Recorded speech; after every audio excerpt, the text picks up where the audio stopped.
ইতিহাস বিজ্ঞান সাক্ষ্য দেয় বহু কোটি বছর আগে বিশাল আকায় এক প্রাণী পৃথিবীতে ছিল।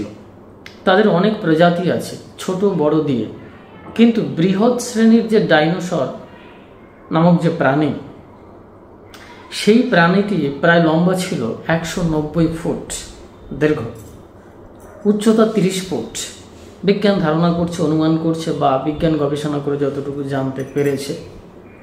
তো সেই ডাইনোসর নামক সেই প্রাণীটি বিধ্বংসী প্রাকৃতিক বিপর্যয়ের কারণে ধ্বংস হয়ে যায়, বিলুপ্ত হয়ে যায়। এই যে ইভলিউশনটা, বিবর্তনবাদ এবং যে ইকোসিস্টেম অর্থাৎ বাস্তুতন্ত্র, এই পরিবেশের সঙ্গে বেঁচে থাকার যে সামঞ্জস্যতা, আমাদের যে প্রাকৃতিক গুণাগুণ বা ক্যাপাসিটি, ক্ষমতা, সেগুলো যদি নষ্ট হয়ে যায়, তখন আমরা এই কালচক্রের বা এই প্রাকৃতিক জগতের যে নিয়ম, সেই নিয়মের দাসত্ব করতে থাকি এবং আমরা হারিয়ে যাই, নষ্ট হয়ে যাই, ধ্বংস হয়ে যাই। যেমন জরা, ব্যাধি, মৃত্যু, বিবর্তনের ধারায় কালচক্র এমনভাবে নিয়ন্ত্রণ করছে যেখানে এখনো কোনো প্রাণীকুল এই অনন্তকাল ধরে জীবিত থাকার তারা কোনো রসদ খুঁজে পায়নি। একমাত্র যা জানা যায় মাইথোলজিক্যালি এবং ভারতীয় যোগ সিদ্ধান্ত, শাস্ত্র সিদ্ধান্ত অনুসারে, তথা আমাদের গুরু পারম্পরিক ভাবধারাতে যেটা জানা যায়, কিছু যোগী আছেন যারা মৃত্যুঞ্জয়ী, বহু বছর বয়স নিয়ে বেঁচে আছেন। যখন আমরা বলি মৃত্যুঞ্জয়ী, তখন বোঝা যাচ্ছে যে তিনি জরা, ব্যাধি, মৃত্যু তথা কালচক্রকে নিয়ন্ত্রণ করেছেন। কিন্তু প্রকাশ্যে এই পৃথিবীতে কালচক্রের নিয়ন্ত্রণে যারা আমরা বসবাস করছি, তারা দীর্ঘদিন বেঁচে থাকতে পারে না, মৃত্যুকে জয়লাভ করতে পারে না। সঙ্গে সঙ্গে আমাদের এই যে প্রাকৃতিক যে ধর্ম, সেই ধর্মকে আমরা ওভারকাম করতে পারিনি। যেমন ক্ষুধা, তৃষ্ণা, এগুলোকে জয়লাভ করতে পারিনি। সুতরাং এগুলো এক অদ্ভুত প্রাকৃতিক শক্তি বা গুণ, যাকে নিয়ন্ত্রণ না করতে পারলে বিবর্তনের ভাবধারায়, কালচক্রের সিস্টেমে বলুন, যেটাই বলুন, সেই প্রক্রিয়াতে আমরা বিলুপ্ত হয়ে যাব, হারিয়ে যাব, ওই ডাইনোসরের মতো। তাহলে এখানে বেঁচে থাকবে কারা? বেঁচে থাকবে তারাই যারা বীরভোগ্যা বসুন্ধরা এই শাস্ত্রীয় সিদ্ধান্তটাকে জানেন, মানেন এবং এই পর্যায়ে পৌঁছেছেন। বীরভোগ্যা বসুন্ধরা, এই বসুন্ধরা, এই ধরিত্রী ভোগ করবেন একমাত্র বীর। আরজিকর হসপিটালের যে মেয়েটিকে কেন্দ্রায়িত করে যে নারকীয় ঘটনা ঘটেছিল, অতি তুরন্ত গতিবেগে তার দেহটিকে সৎকার করা হয়।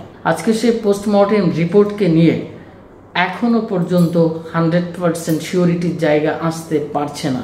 অনেক ধোঁয়াশা, অনেক ঘোলা জল, অনেক কোলাহল, অনেক হলাহল, এক বিষাক্ত পরিস্থিতি সৃষ্টি হয়েছে জনতরঙ্গের ভেতর দিয়ে। কিন্তু এখানে আমি ডাইনোসরের কথা দিয়ে কেন বলছিলাম, এর মূল কারণ হচ্ছে বিগত দিনের সম্পৃক্ত লেকচার আমি করেছি। অনেকেই আমার ফলোয়ার্স আছেন মাইথোলজিক্যাল, যৌগিক, তন্ত্র লেভেলের তথা মোটিভেশনাল স্পিকার হিসেবে আমাকে জেনে শুনে তারা আমাকে ফলো করেন। অর্থাৎ আমি একমাত্র আধ্যাত্মিক ধর্ম, এই সমস্ত শিক্ষা দীক্ষা, এই প্রক্রিয়া, এই প্রণালী, এই সমস্ত নিয়ে কথা বলব। তারা এই মুহূর্তের জন্য সেই সব জিনিসগুলো পাচ্ছেন না, ফলে অনেকের ভেতরে একটা বিতর্ক সৃষ্টি হয়েছে।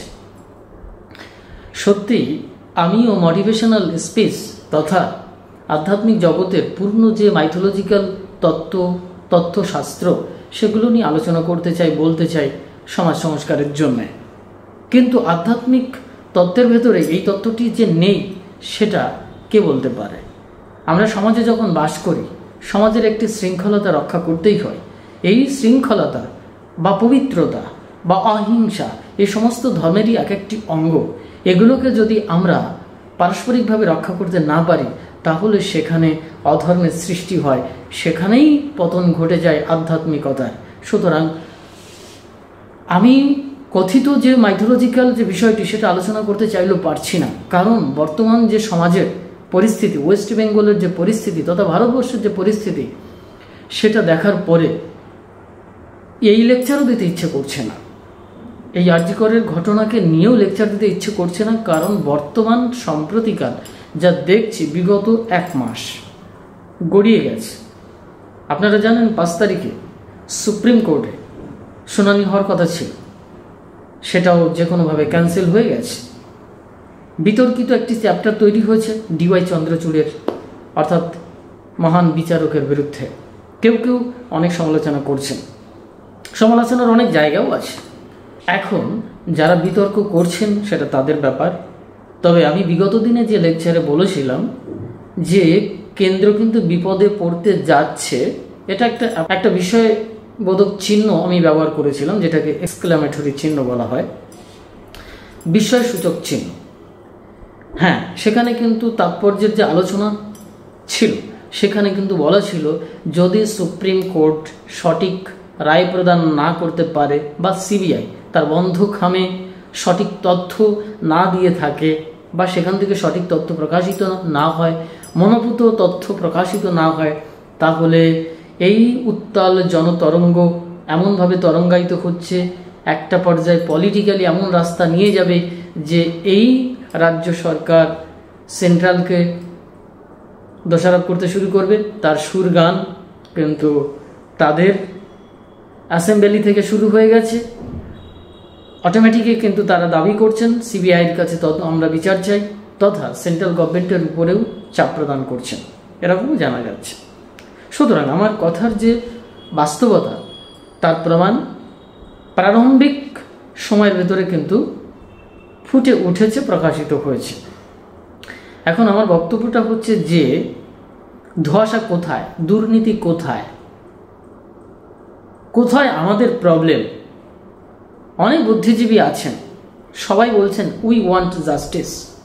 আমি 2007 সাল 9 সাল অর্থাৎ 2000 সালের প্রথম দশকের ভেতরে মুম্বাইয়ের একটি ঘটনা বলতে পারি।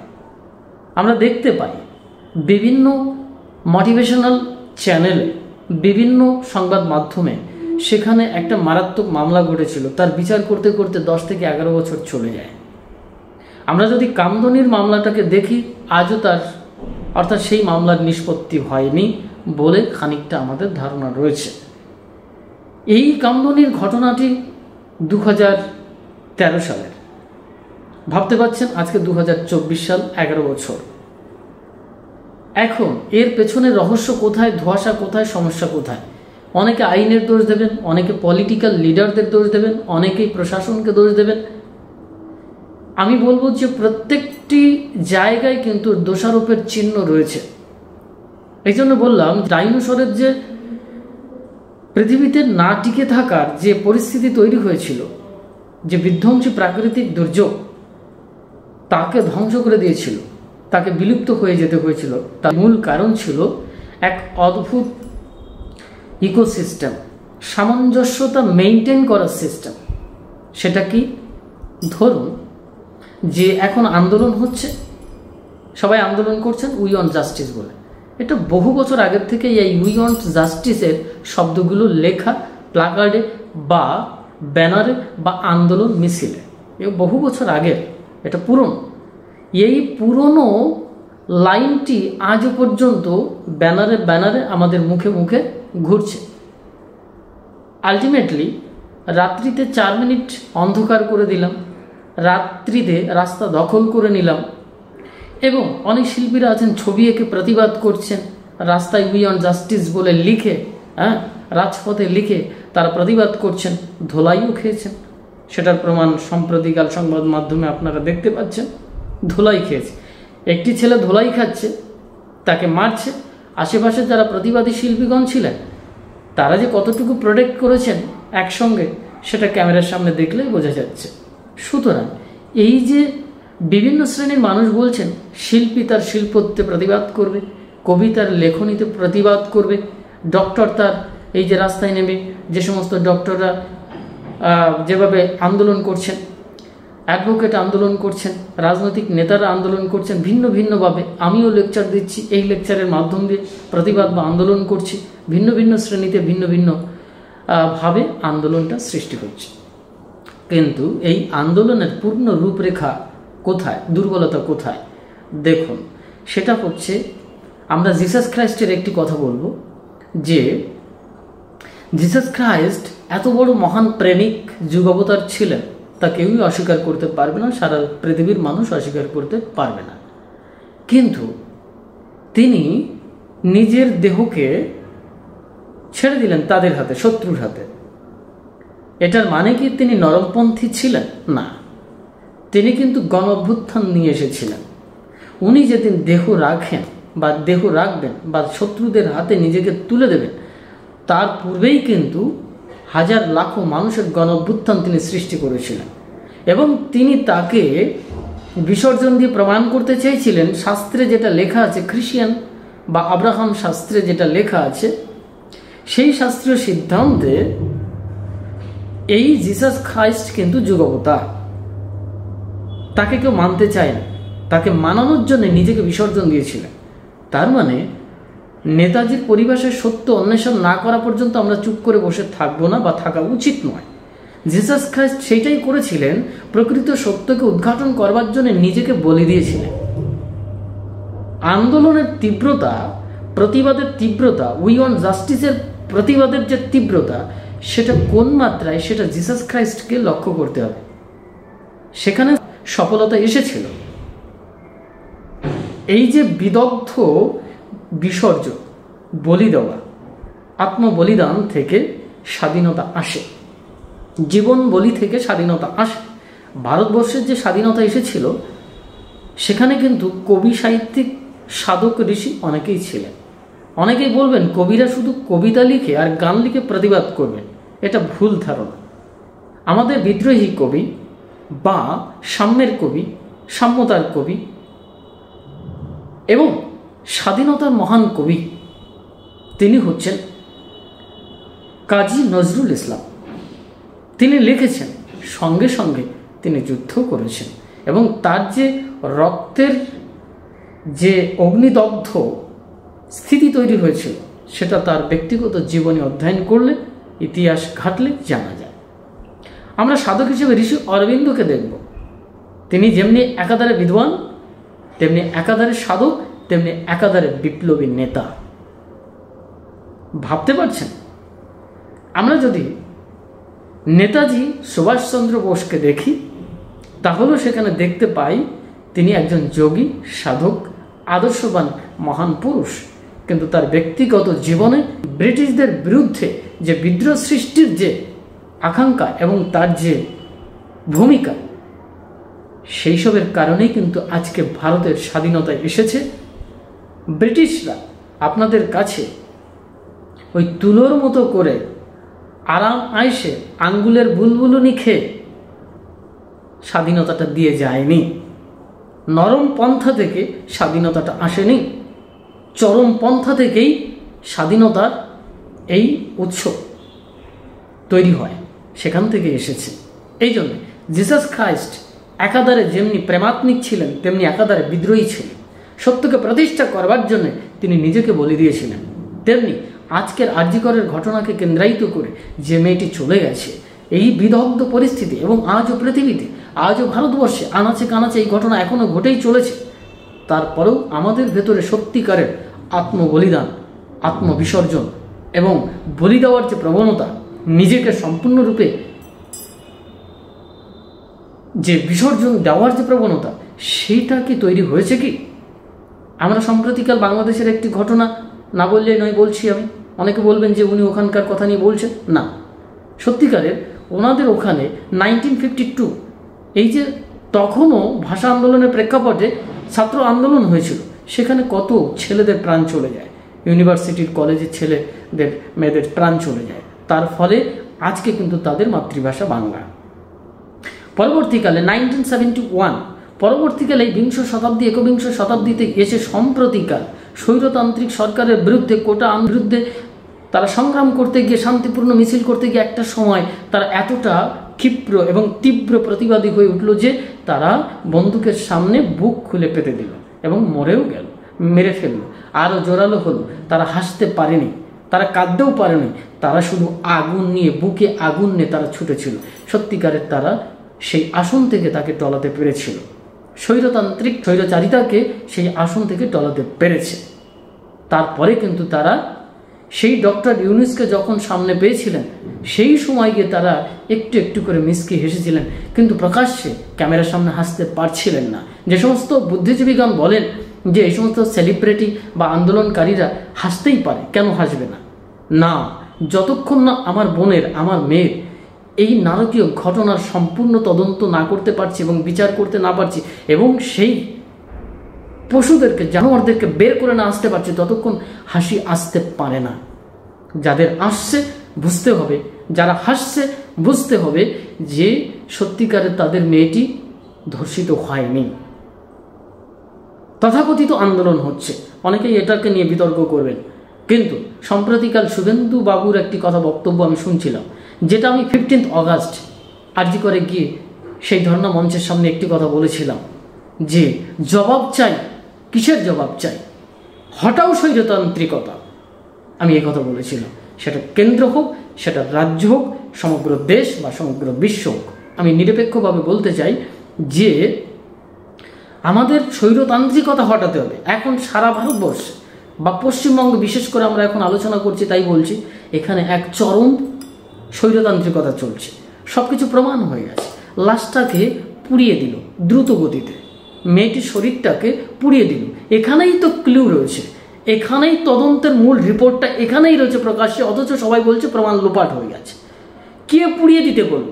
এরকম একটি মার্কেবল ঘটনা, এরকম একটি মারাত্মক ঘটনা, এরকম একটি বাজে সিচুয়েশন থেকে যে মেয়েটি চলে যায়, তার বডিটাকে কখনো দিনের দিন বা পরের দিন পুড়িয়ে দেওয়া যেতে পারে না। তাকে সংরক্ষণ করে রাখার কথা। একে সংরক্ষণ না করে পুড়িয়ে দেওয়ার পারমিশনটা কে দিয়েছিল? এখান থেকেই থ্রু করে, এখান থেকে ক্লু ধরতে ধরতে চলে গেলে আসল ক্লু পাওয়া যাবে। অথচ বলছে আমাদের কাছে কোনো প্রমাণ নেই, বহু কিছুর প্রমাণ সামনে রয়েছে, সবাই বলছে প্রমাণ লোপাট হয়ে গেছে। আরে প্রমাণ যদি তোমার চোর চুরি করে যাবে আর তোমার জন্য প্রমাণ রেখে যাবে, পুলিশের দায়িত্ব কি? চোর চুরি করে চলে গেছে, এবার ক্লু ধরতে ধরতে চোরকে ধরতে হবে। এখন পুলিশ যদি বলে কোনো প্রমাণ নেই, আমি চোর ধরতে পারছি না, তাহলে তুমি পুলিশ হয়েছো, তুমি প্রশাসন হয়েছো, তুমি সংবিধানও হয়েছো ঘোড়ার ডিম করতে। ফলে এই বাজে কথাগুলো সমাজে প্রচারিত হচ্ছে। এখানে অনেক ধরনের পলিটিক্যাল ব্যাপার চলছে, যেখানে আমরা কেউই বুঝতে পারছি না আন্দোলনের নামে কি হচ্ছে। ভেতরে বাইরে অনেক ধরনের রহস্য চলছে। ফলে এই জন্য আমি বলেছি, যারা জিসাস ক্রাইস্টের মতো আত্মবলিদান দিতে সজাগ নয় বা তৈরি নয়, সে আন্দোলন কখনো প্রকৃত সত্যকে উদ্ঘাটন করতে পারে না, পারবে না। বিগত দিনকে, বিগত ইতিহাসকে, ডাইনোসরকে চিন্তা করলে আমরা বুঝতে পারি, ডাইনোসর বীর ছিল, শক্তিমান ছিল, কিন্তু সে কয়েক কোটি বছর পৃথিবীতে রাজত্ব করেছিল। তার হয়তো ছোট্ট একটি শ্রেণী বেঁচে আছে, বিজ্ঞানীরা গবেষণা করে জানতে পারছে, কিন্তু সে কয়েক কোটি বছর আগে বিলুপ্ত হয়ে গেছে সেই বিশাল আকার প্রাণীটি। কেন? কারণ সে প্রকৃতির সাথে সামঞ্জস্যতা রাখতে পারেনি। এই যে ইকোসিস্টেম, একে অপরের যে রেসিপ্রোকাল ব্যাপারটা, সেইটাকে মেনটেন করতে পারেনি, অর্থাৎ প্রাকৃতিক শক্তিকে সে জয়লাভ করতে পারেনি। ক্ষুধা, তৃষ্ণা, খাদ্য, বোধ, যা কিছু প্রাকৃতিক গুণাগুণ, তার সঙ্গে সে নিয়ন্ত্রণ করতে পারেনি বা সামঞ্জস্যতা বিধান করতে পারেনি, কন্ট্রোল করতে পারেনি। ফলে তাকে চলে যেতে হয়েছে বিধ্বংসী এক প্রাকৃতিক বিপর্যয়ের মাধ্যম দিয়ে, তাকে বিলুপ্ত হতে হয়েছে। ঠিক সেই প্রক্রিয়াতে আমাদের বেদান্ত বলছে বীরভোগ্য বসুন্ধরা। তুমি তখনই প্রকৃত সত্য উদ্ঘাটন করতে পারবে, প্রকৃত তখন দেশে বা রাষ্ট্রে বা রাজ্যে সত্যিকারের স্বাধীনতা আনতে পারবে, যখন তুমি প্রকৃত বীর হবে। কিন্তু যিনি বীর হবেন তাকে প্রকৃত বিবর্তনবাদী হয়ে বিবর্তনের সঙ্গে সঙ্গে সামঞ্জস্যতা রেখে চলার ক্ষমতা অর্জন করতে হবে, কালকে নিয়ন্ত্রণের শক্তি রাখতে হবে। তাহলে তিনি এই পৃথিবী থেকে বিলুপ্ত না হয়ে বেঁচে থাকতে পারেন। কিন্তু ডাইনোসর সেটা পারেনি, এই জন্য তার বিলুপ্ত হয়ে গেছে। যারা এটা পেরেছে তার একটি ছোট্ট শ্রেণী বেঁচে আছে।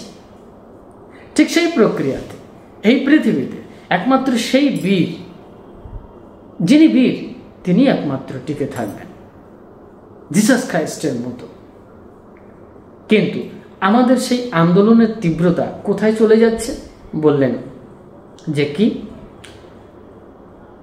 বেনিত গোয়েলের কাছে আমরা একটা মেডিকেল ডিপার্টমেন্ট থেকে একটা কঙ্কাল, মেরুদণ্ডের কঙ্কাল নিয়ে গেছে, গোলাপ ফুল নিয়ে গেছে, আর ইস্তফা পদত্যাগের যে পত্র সেটা নিয়ে গেছে। এগুলো জমা দিয়েছে, বাজ হয়ে গেছে। তারা ওখান থেকে বেরিয়ে এসে বললেন আমরা আমাদের টার্গেট পূর্ণ করতে পেরেছি। এটা টার্গেটের পূর্ণতা নয়। পদত্যাগ করলেই মূল সত্য উদ্ঘাটন হবে না। এক বিনীত গোয়েল নয়, সমাজের আনাচে কানাচে প্রচুর এই গোয়েল ঘুরে বেড়াচ্ছে। একটার পদত্যাগ করে আসল সত্য উদ্ঘাটিত হবে না এবং প্রকৃত বিচার হবে না। সুতরাং উই ওয়ান্ট জাস্টিস কথাটির মিনিং কি? ইউনিভার্সাল। ইউনিভার্সাল কথাটি যখনই আমরা আসবে উই ওয়ান্ট জাস্টিস, তখনই প্রকৃত সত্য উদ্ঘাটিত হতে পারে। আমার এখানে বক্তব্য হচ্ছে যে এত বড় বড় মেডিকেল ডিপার্টমেন্ট থেকে আন্দোলন হচ্ছে, মেডিকেল ডিপার্টমেন্ট থেকে এই সমস্যাটি তৈরি হয়েছে। সেখানে সবাই জানে, মেডিকেল যারা সায়েন্টিস্ট, মেডিকেল ডক্টর, তারা সবাই জানে এত বড় একটা ইস্যু। পরের দিন সেই বডিটাকে কোনো ক্রমেই পোড়ানো যেতে পারে না, সেটাকে রেখে দিতে হবে। হয়তো কেউ কেউ সেটাকে বাধা দিয়েছিলেন, কিন্তু প্রশাসনিক বিভাগ থেকে তা মানা হয়নি। কিন্তু কেমন তীব্রতা ছিল ছাত্র সংগঠনের, সমগ্র জনতার। যদি সত্যি সত্যি বিবেক জাগ্রত হতো সেদিন, পরের দিন ওই বডি আটকে রাখতে পারত। এই জন্য কোনো কোনো দল, রাজনৈতিক দল হয়তো বলছেন দফা 1 দাবি 1 স্বরাষ্ট্রমন্ত্রীর পদত্যাগ পশ্চিমবঙ্গের। কথাটি এক দৃষ্টিকোণ থেকে মিথ্যা নয়, সত্য। কারণ গাছের মূলেই হচ্ছে আসল বিষয়বস্তু। যেখানে জল ঢাললে, জল প্রদান করলে, সেচ দিলে সমগ্র গাছে সঞ্জীবনী শক্তি, তার জীবনী শক্তি পায়। ফলে আসল তত্ত্ব এখানে উদ্ঘাটন হয়ে গেছে। যেমন সুপ্রিম কোর্টে আজকে বিচার পিছিয়ে যাচ্ছে, অসুস্থ হয়ে পড়েছেন কেউ কেউ বলছেন, ওসি অসুস্থ হয়ে পড়ছেন, তমুক অসুস্থ হয়ে পড়ছেন, নানান ধরনের ইস্যু কিন্তু দেখা দিচ্ছে। করতে করতে 1 মাস বিগত হচ্ছে, আরও 1 মাস, আরও 1 মাস, আরও 1 বছর, আরও 1 বছর, আরও 1 বছর করতে করতে 10 বছর, 12 বছর।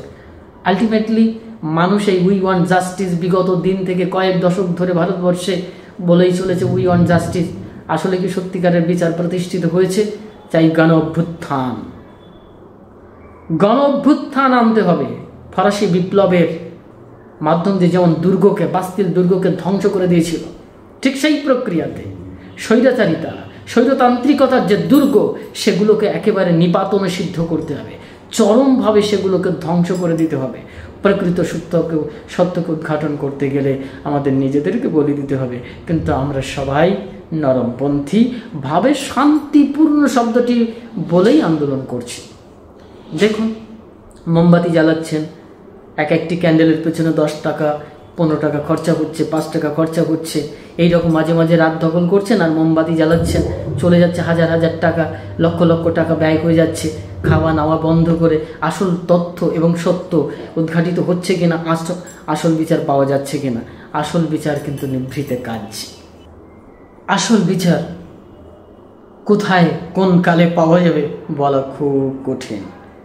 বহু প্রমাণ, ইতিহাস ভারতে রয়েছে, আজ হচ্ছে চোখের সামনে দিয়ে। যেখানে ফাঁসি হয়েছে বিগত দিনে ভারতীয় সাংবিধানিক সিদ্ধান্ত অনুসারে, তারপরেও কিন্তু রাজ্য সরকার বলছে আমরা ফাঁসির বিল চালু করলাম।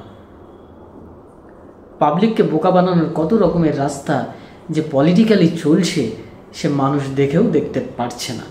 কারণ মানুষের ভেতরে আত্মবলিদানের যে পূর্ণ প্রবণতা বা তীব্রতা, সেটা নেই। যদি থাকতো তাহলে আজকে, সেদিন নবান্ন চলো অভিযান নিয়ে যে ছাত্র সমাজের ডাক ছিল, সেদিন সমগ্র সাংগঠনিক সোসাইটি থেকে প্রত্যেকেই অংশগ্রহণ করতেন, সবাই থাকতেন, সবার মুখ দেখা যেত এবং গণ অভ্যুত্থান সৃষ্টি হতো। সেদিন যদি না হয়ে থাকে তাহলে আজকেও এই গণ অভ্যুত্থান সৃষ্টি হওয়ার কথা। যে কেসটি সুপ্রিম কোর্ট এতদিন পিছিয়ে দেওয়ার পরও 5 তারিখে এসেও আবার সেটা ক্যান্সেল হয়ে যাচ্ছে। আগামী দিনের গ্যারান্টি কোথায় আছে? ওয়ারেন্টি কোথায় আছে? বন্ধ খামের ভিতরে আসল তথ্য কোথায় আছে?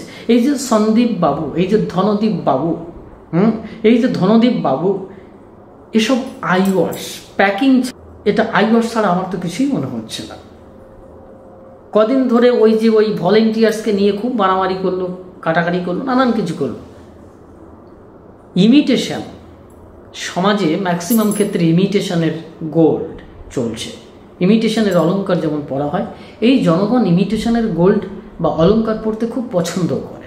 এই জন্য জনসমাজের ভেতরে আমরা দেখতে পাই এই ইমিটেশনটা কিন্তু এখন মারাত্মক জায়গায় চলছে। এই ইমিটেশন চূড়ান্ত পর্যায়ে এভলিউশনকে নিয়ন্ত্রণ করতে পারবে না, ইকোসিস্টেমকে নিয়ন্ত্রণ করতে পারবে না, এবং যে সামঞ্জস্যতা, নিজেকে টিকিয়ে রাখার যে ক্ষমতা, সেই ক্ষমতা ইমিটেশন কখনো রক্ষা করতে পারে না। যেমন একজন যোগী কখনো ইমিটেশনকে নিয়ে চলেন না, জীবনের আভ্যন্তরীণ সাধনা এবং তার ধৈর্য শক্তির প্রাবল্যতা এবং তার সংগ্রামের যে তীব্রতা, সেটার মাধ্যম দিয়ে সে প্রকৃতিকে জয়লাভ করে, প্রাকৃতিক শক্তিকে জয়লাভ করে। একটা সময় তিনি মৃত্যুঞ্জয়ী হন। ঠিক সেই প্রক্রিয়াতে এই প্রকৃত সত্য উদ্ঘাটন করতে গেলে এই তীব্রমুখী, এই স্বতন্ত্রমুখী, এই বিসর্জনমুখী মানসিকতা এবং চিন্তাশক্তি, বুদ্ধি, বিবেক, জীবন, বোধ সব কিছু থাকতে হবে। যদি তা না হয় তাহলে প্রকৃত সত্য, আমরা মুখেই বলছি বিচার চাই, বিচার চাই, আদৌ যে কতদূর কী হবে, মোমবাতি জ্বালিয়ে প্রকৃত সত্যের প্রকাশ আসবে কি না সেটা বলা কঠিন। তো আজকে তার কিছু কিছু প্রমাণ পাওয়া যাচ্ছে। এই যে ডিলে হচ্ছে, এই নিয়ে যে কত রিল তৈরি হবে, জনগণের সামনে কিভাবে ঢিল ছুড়বে। তারপরে দুঃখজনক ঘটনা সম্প্রতিকাল শুনতে পাচ্ছি, মা বোনদের তাদের বিকৃত ছবি তাদের বাড়িতে টাঙিয়ে রেখে দেবে। ডক্টরদের বলা হচ্ছে এরা সবাই কসাই, সত্যের জন্য আন্দোলন করছে। যে মেয়েটি চলে গেছে তার জন্য আন্দোলন করছে, প্রকৃত সত্যকে সামনে আনবার জন্য, বিচার পাওয়ার জন্যে এরা সবাই কসাই। আমিও তাদেরকে ধন্যবাদ জানাতে চাই যারা আন্দোলন করছেন, প্রত্যেক শ্রেণীর, সাংগঠনিকভাবে হোক, যে কোনো দৃষ্টিকোণ থেকে হোক, যেখানে হোক, যারা যেভাবে আন্দোলন করছেন, গানের মাধ্যম দিয়ে, কবিতার মাধ্যম দিয়ে, বক্তৃতার মাধ্যম দিয়ে, মোটিভেশনাল স্পিচের মাধ্যম দিয়ে, বা সরাসরি রাস্তায় নেমে মোমবাতি জ্বালিয়ে, সবার জন্যে এ লট অফ থ্যাঙ্কস, ধন্যবাদ, ভালোবাসা, শুভেচ্ছা সব কিছু রয়েছে। কিন্তু কোথাও যেন আমি একটি শব্দ প্রয়োগ করি ধর্মীয় দৃষ্টিকোণ থেকে, সেটা হচ্ছে দীর্ঘসূত্রিতা। যারা এই দীর্ঘসূত্রিতার পথকে অবলম্বন রেখে চলছেন, আমার মনে হয় প্রকৃত যে পরিণতি বা সার্থকতা বা সফলতা কত দ্রুত ছিনিয়ে নিতে পারবেন সেটা বলা খুব কঠিন। আমাদের শাস্ত্রে বলা হয় যে তোমার জীবনের উত্থান এবং সফলতার পেছনে বা সম্মুখে বাধা যেটা, সেটা হচ্ছে দীর্ঘসূত্রিতা। এই দীর্ঘসূত্রিতা অর্থাৎ লেন্দি ভাব, ফ্লেভি ভাব, শিথিল ভাব, এগুলো দিয়ে প্রকৃত সত্য বা প্রকৃত বিচার পাওয়া খুব কঠিন, বা প্রকৃত টার্গেটে পৌঁছানো খুব কঠিন। সেজন্যে ডাইনোসরের মতো শক্তি লাভ করে লাভ নেই, জিসাস খ্রাইস্টের মতো শক্তি লাভ করতে হবে। ভারতবর্ষের ইতিহাসে যে সমস্ত মনীষী, জ্ঞানী, মহাপুরুষ, ঋষি, যোগী বা যারা স্বাধীনতার জন্য যুদ্ধ করেছেন, আপনি জীবন চরিত্রে দেখুন তো, 2-1 পিস বাদ দিয়ে তারা সবাই তীব্র ছিল, তাদের বিদ্রোহ ছিল, তাদের ভেতরে এক জ্বলন্ত আগুন দাউ দাউ করে জ্বলত, তাদের ভেতরে এক বিদগ্ধ অগ্নি দাউ দাউ করে জ্বলত, সত্যকে ছিনিয়ে নেওয়ার জন্য, স্বাধীনতাকে ছিনিয়ে নেওয়ার জন্য। এখন আপনাকে কেউ কিন্তু স্বাধীনতা দেবে না, প্রকৃত বিচার আপনাকে কেউ দেবে না। কারণ প্রশাসনিক ডিপার্টমেন্ট থেকে শুরু করে রাজনৈতিক ডিপার্টমেন্ট এবং সাংবিধানিক ডিপার্টমেন্ট পর্যন্ত আমরা বহু জায়গায় কিন্তু এর স্খলন দেখেছি, এখনও দেখতে পাচ্ছি। সুতরাং নিশ্চয়তা কোথাও নেই। নিশ্চয়তা একমাত্র আসবে আপনার প্রকৃত স্বাধীনতা ছিনিয়ে নেওয়ার নিয়ন্ত্রণ শক্তির উপরে, গণ অভ্যুত্থানের উপরে। এখনো আমাদের প্রকৃত বিবেক শক্তি জাগ্রত হয়েছে বলে আমার মনে হচ্ছে না। সত্যিকারের বিবেক শক্তি জাগ্রত হতো তাহলে গণ অভ্যুত্থান জাগত এবং নিজেদেরকে বলি দেওয়ার জন্য প্রস্তুতি নিত এবং তার একটা পর্যায়ে এমন তীব্রমুখী হতো যে তারা সব কিছু জেনে বুঝেই ফাইটিংটা শুরু করতো। এবং আজকেও অনেকেই জানেন যে কোথায় সমস্যা তৈরি হয়েছে। বডিটাকে প্রথমে পুড়িয়ে দেওয়া হয়েছে, পোস্টমর্টেম রিপোর্টে অনেক ধোঁয়াশা, তারপরে যে ক্রাইম সিনটাকে নষ্ট করে দেওয়া হয়েছে, এই তিনটে ক্লিউ মারাত্মক জায়গা। এবং মেডিকেল ডিপার্টমেন্টের দুর্নীতি সেই বিষয়টি পরিষ্কার হয়ে গেছে এবং সমস্ত বড় বড় হসপিটালে, বড় বড় মেডিকেল কলেজে সেখান থেকে অনেক দুর্নীতির পরিকাঠামো কিন্তু প্রকাশ্যে বেরিয়ে এসেছে। রাজনৈতিক জীবনের শাসকদের পক্ষ থেকে অনেক অত্যাচার, অনেক ধরনের নিপীড়ন, অনেক ধরনের মৌখিক ধর্ষণের কার্যকলাপ সব কিছু বেরিয়ে আসছে। তারপরেও আমাদের গণ অভ্যুত্থান কিন্তু আসছে না, এখনো প্রকৃত বিবেক জাগ্রত হয়নি। তাহলে যদি হতো তাহলে এখানেই একটাই দাবি উঠতো যে এর পেছনে প্রশাসনিক সম্পূর্ণরূপে মদত থাকার কারণে আজকের এই মারাত্মক বিপর্যয় নেমেছে। সুতরাং এই বিপর্যয়ের পেছনে আসল সত্য কি, কে, এখানেই প্রথম আঘাত করতো, সেখানেই ধরলে, সেখানেই টর্চ করলে, সেখানেই টর্চারিং করলে, সেখানেই র্যাগিং করলে, সেখানেই রিমান্ড করলে সব বেরিয়ে যেত। কিন্তু গণ অভ্যুত্থানের আগামীতে কোন জায়গায় গিয়ে পৌঁছাবে এই ধীর গতিতে আশা রাখছি তাদের এই আন্দোলন থামিয়ে রাখবে না। অনেকে বলছেন আমরা যতদিন বিচার না পাচ্ছি ততদিন এই আন্দোলন চলতেই থাকবে। এখন ধরুন যে 20 বছর ধরে এই বিচার পাচ্ছি না, আগামী 50 বছর ধরে, এই 50 বছর ধরে করতে এই বিচার চাওয়ার মিনিংটা একেবারে আমার কাছে মনে হয়েছে মিনিংলেস। সুতরাং হয়তো কেউ ভাবছেন খুব তাড়াতাড়ি বিচার হবে, সেই বিচার পাওয়ার আগে পর্যন্ত আমরা করব, হবে 10 দিন কি 1 মাস, বড়দের 2 মাস 3 মাসের ভেতরে পেয়ে যাবো, আমরা রাস্তায় থাকবো। বেটার যদি 2-3 মাসের ভেতরে হয়ে যায়। তবে এই প্রত্যেকেই যে আন্দোলন করছেন সেই আন্দোলনকে আমি স্বাগত জানিয়ে একটি কথা বলবো, সেটা হচ্ছে যে প্রত্যেককে প্রকৃত বিবেকের মাধ্যম দিয়ে গাছের মূলে পৌঁছানোর টার্গেটটা রাখতে হবে।